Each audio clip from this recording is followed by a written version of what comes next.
শক্তিশালী রাষ্ট্র নরেন্দ্র দামোদর দাস মোদীর নেতৃত্বে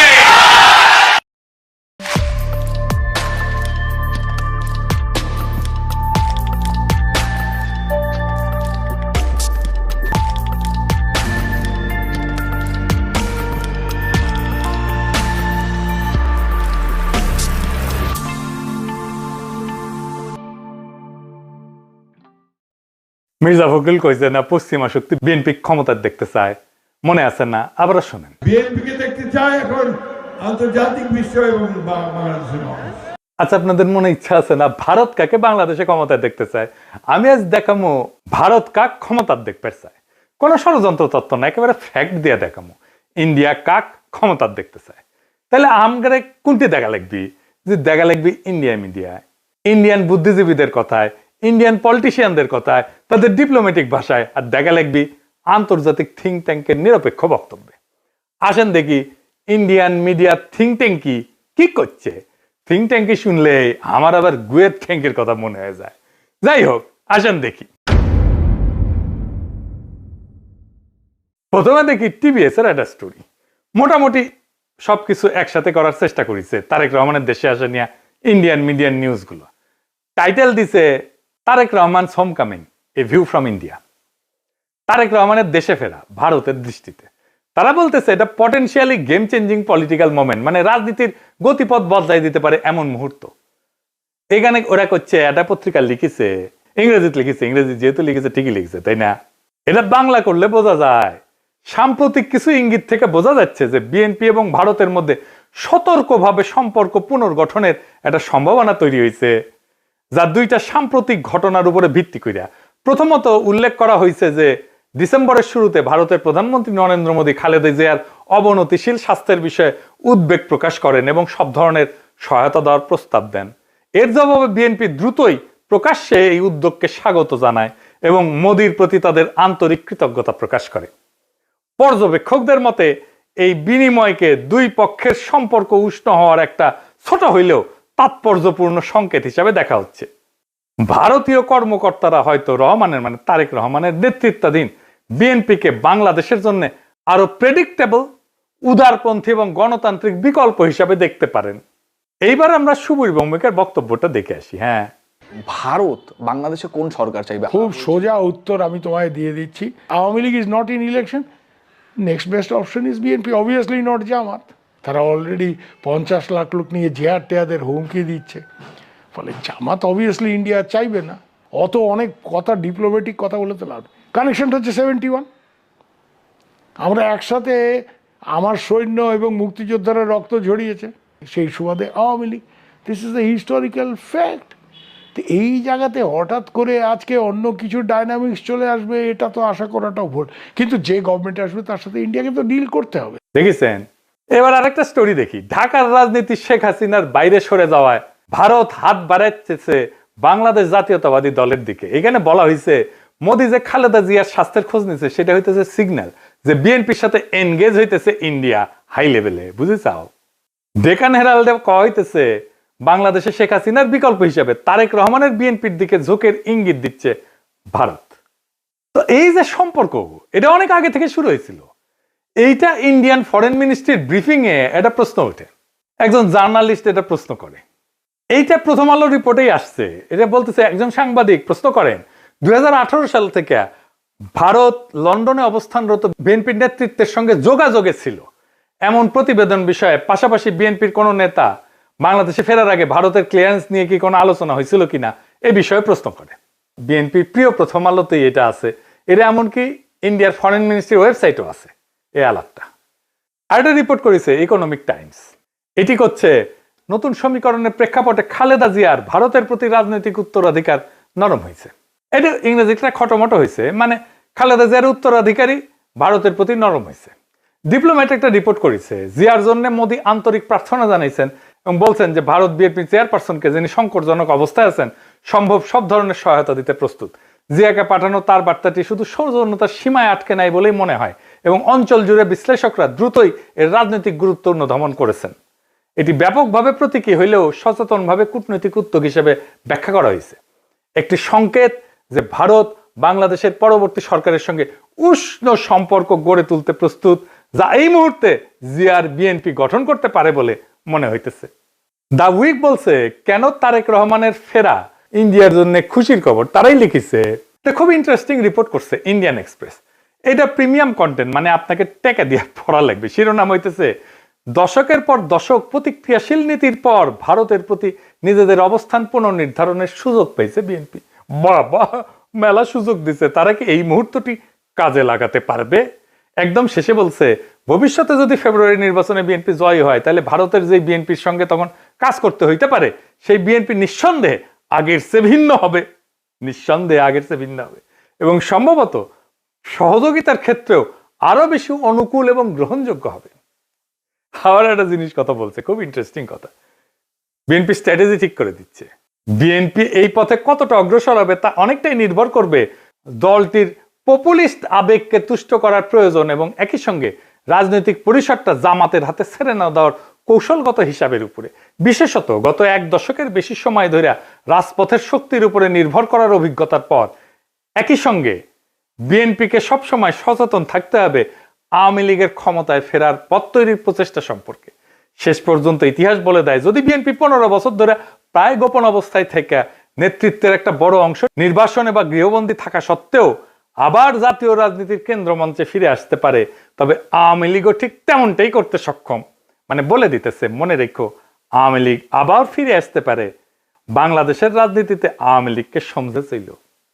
এইবার দেখি ইন্ডিয়ানদের বিদেশি পোর্টালে কি বলছে বিএনপি নিয়ে।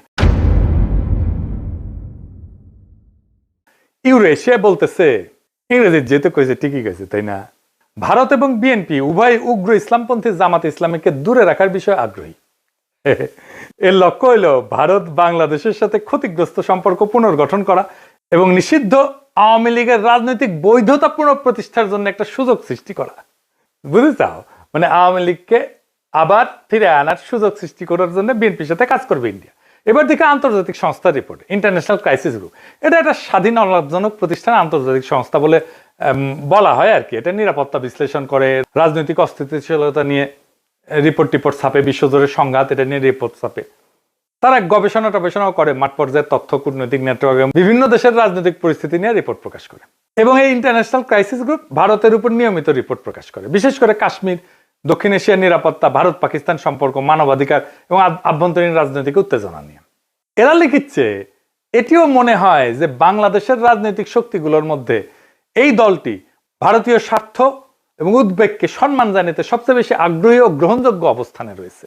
অতীতে দলটিকে প্রায় ভারত বিরোধী হিসেবে দেখা হইলেও সাম্প্রতিক সময়ে তারা নিজেদের অবস্থান সংযত করার উদ্যোগ নিছে, জামাতে ইসলামের সঙ্গে দূরত্ব সৃষ্টি করছে এবং আওয়ামী লীগ যে ধর্মনিরপেক্ষ রাজনৈতিক পরিসরটি আগে দখলে রেখেছিল তার একটি অংশ দখলের দিকে অগ্রসর হয়েছে। বুঝছাও?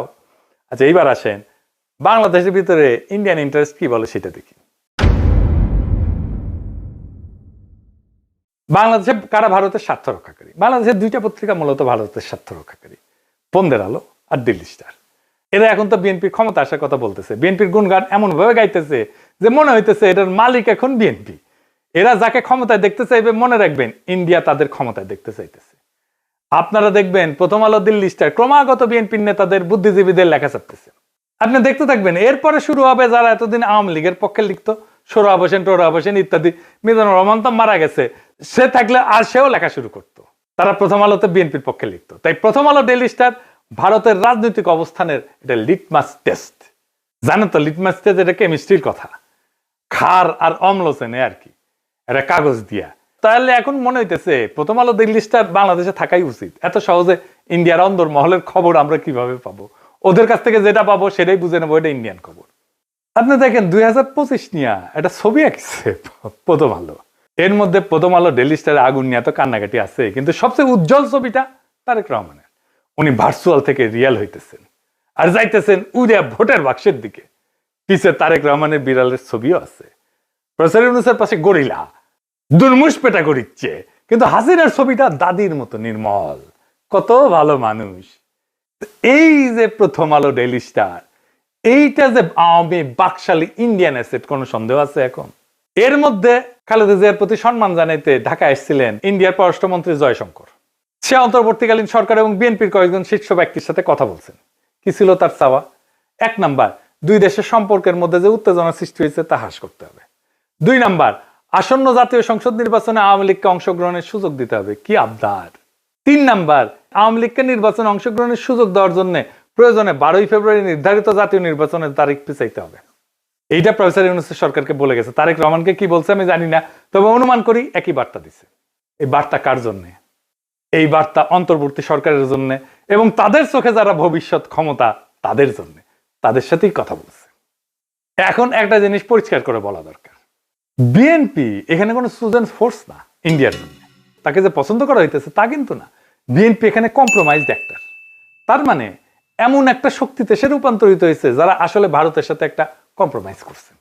ভারত বিএনপিকে চায় কারণ বিএনপি আদর্শিকভাবে শক্ত না, কাঠামোগতভাবে দুর্বল। যেই দল 15 বছর টিকে ছিল নির্বাসনে, মামলা হামলা গ্রেপ্তার গুনখুনে, আন্তর্জাতিক সহানুভূতিতে, আমাদের মতো ইন্ডিভিজুয়াল অ্যাক্টিভিস্টদের মরাল সাপোর্টে এবং অ্যাক্টিভিটিতে, সে দল জানে ক্ষমতায় ফেরার জন্য কোথায় নতি স্বীকার করতে হবে। সে তারেক রহমান জানে তার বাবাকে হত্যা করছে ভারত, সে জানে তার মাকে ক্ষমতাচ্যুত করছে ভারত, সে জানে তার নির্যাতনও করছে ভারত, মাজা ভেঙে দিছে ভারত, তার মাকে জেলে দিছে, ইন্ডিয়া তিলে তিলে তাকে মৃত্যুর দিকে ঠেলে দিছে। আর এটাও সে জানে সে না পারছে এটা ঠেকাইতে, না পারছে নিজেকে রক্ষা করতে। তাই এই কম্প্রোমাইজ তার শক্তি না, এটাই তার দর কষাকষির পুঁজি। দিল্লির চোখে বিএনপি মানে এমন একটা দল যাকে ম্যানেজ করা যায়, নেগোশিয়েট করা যায় যার সাথে, এবং প্রয়োজনে তাকে বদলায় ফেলা যায়। এবং বিএনপিকে ইন্ডিয়া আস্তে আস্তে বদলায় ফেলতেছে, তারে আর একটা আওয়ামী লীগ বানায় ফেলতেছে। আজ ইন্ডিয়ার বিএনপিকে দরকার, কারণ জামাত অতিরিক্ত শক্তিশালী হয়ে গেছে। কাল আওয়ামী লীগ ফিরে আসলে বিএনপি অপ্রয়োজনীয় হয়ে যাবে, কারণ ইন্ডিয়ার কাছে বাংলাদেশে কেউই অপরিহার্য না, এখানে সবাই রিপ্লেসেবল। আওয়ামী লীগ চলে গেছে, এখন ধরেছে বিএনপিকে, বিএনপি চলে যাবে আর একজনকে ধরবে। তাহলে প্রশ্নটা ভারত কাকে ক্ষমতা চায় এটা না, আসল প্রশ্ন হচ্ছে বাংলাদেশ কি আবারও একটা কম্প্রোমাইজড অ্যাক্টরকে নিজেদের ভবিষ্যৎকে লিখতে দিবে, নাকি এইবার এমন একটা রাষ্ট্র বানাইতে চাইবে যাকে ক্ষমতায় রাখতে কারো দরকার পড়ে না। ইন্ডিয়ার দরকার পড়ে না, আমেরিকার দরকার পড়ে না, চীনেরও দরকার পড়ে না, যে নিজের শক্তিতে জনতার শক্তিতে ক্ষমতায় থাকতে পারে। যতদিন এই প্রশ্নের উত্তর না আসবে বাংলাদেশের সরকার বদলাবে কিন্তু রাষ্ট্র বদলাবে না, রাষ্ট্র একই রকম থাকবে। সেজন্যই দেখছেন না সংস্কার করতে চায় না বিএনপি, কারণ কম্প্রোমাইজড অ্যাক্টর দিয়ে কখনোই একটা সার্বভৌম রাষ্ট্র তৈরি হয় না, করা যায় না। ভারত কাকে চায় এটা গুরুত্বপূর্ণ না, প্রশ্ন হইতেছে ভারত যাকে চায় না সে কি টিকে থাকতে পারে কিনা। আমাদের এমন রাষ্ট্র করতে হবে, আমাদের এমন নেতা বাইছে নিতে হবে ইন্ডিয়া যাকে চায় না কিন্তু সে টিকে থাকতে পারে। ইতিহাস একটাই জিনিস দেখাইছে, দিল্লি যাকে ম্যানেজ করতে পারে সে সরকার দেশ চালায় না, সে শুধু সময় পার করে, সে শুধু সম্পদ পাচার করে, সে জনগণকে কেয়ারও করে না, জনগণের ভোটেরও দরকার পড়ে না। আজ দিল্লি যদি বিএনপির দিকে তাকায় তাহলে সেটা ভালোবাসা না, সেটা দিল্লির প্রয়োজনই। কাল প্রয়োজন বদলাইলে ইন্ডিয়ান ন্যারেটিভ বদলাবে, ইন্ডিয়ার পার্টনার বদলাবে, ইন্ডিয়ার ভালোবাসাও বদলাবে, মানুষ বদলাবে না। তাই আজকে সিদ্ধান্ত বিএনপির না, আওয়ামী লীগের না, ইন্ডিয়ার না, আজকে সিদ্ধান্ত বাংলাদেশের।